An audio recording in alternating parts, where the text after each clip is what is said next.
Tunnels Government Amendment Bill 2024. This Council now becomes Committee of the Whole Council to consider the Road Tunnels Government Amendment Bill 2024. Members may refer to the appendix to the script for the debate and voting arrangements for the bill. Members have been informed that the committee will conduct a joint debate on the clauses and amendments. I now propose the question to you that the following clauses stand part of the bill. Clauses 1 to 28. Mr. Michael TIEN will move amendments to amend Clause 15. Members may refer to the appendix to the script for details of the amendments. Members may now proceed to a joint debate on the clauses and amendments. I'll first call upon Mr. Michael TIEN to speak, but he is not required to move the amendments at this stage. Then I'll call upon other members to speak. Upon the conclusion of the joint debate, the committee will first vote on the clauses with no amendment standing part of the bill and then vote on the amendments. Mr. Michael TIEN. Chairman, in relation to my toll proposal, I spoke briefly about it. We need to avoid congestion as we charge tolls. The peak hours for southbound and northbound travel is different, so there are two sets of tolls for that. And if you look at the table, it seems to be complicated, but if you look at this chart instead, it's simple. For northbound travel, peak hours tolls are the same compared to that proposed by the government. There is the transition arrangement between peak hours and non-peak hours. A maximum of $2 will be charged for each interval. During morning peak hours, the tolls are the same as proposed by the government. For southbound travel, there is congestion during the daytime, so we shouldn't charge tolls for the other time slots.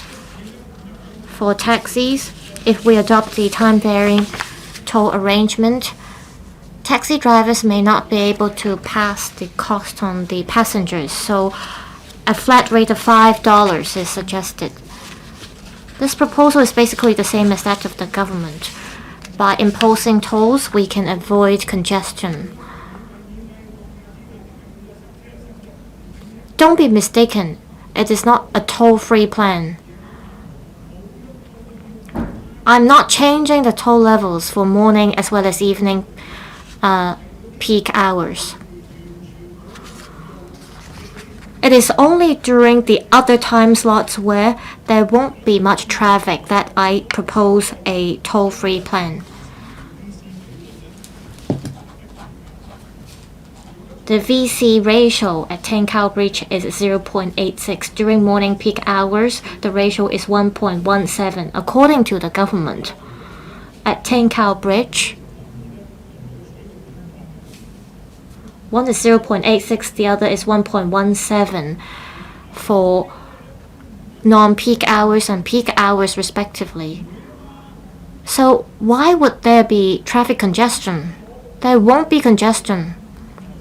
Pay attention to my proposal. The table seems complicated, that's why I showed you this chart. It's not that zero tolls will be imposed across all time slots. According to my proposal, the government will be able to charge some tolls, so it will be a win-win situation. You might say that the revenue will not be high enough. The Central Wan Chai bypass cost $36.1 billion.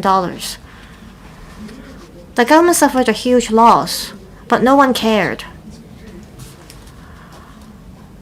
Should we have the 1.2 million people at the NT Northwest suffer with the government's proposal? I urge members to support my amendments so that residents at the NT Northwest could commute without congestion.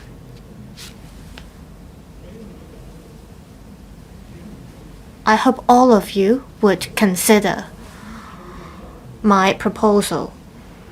Is it that there are no merits to my proposal? During peak hours, the tolls I proposed is basically the same as that of the government. Should all of you abstain from voting?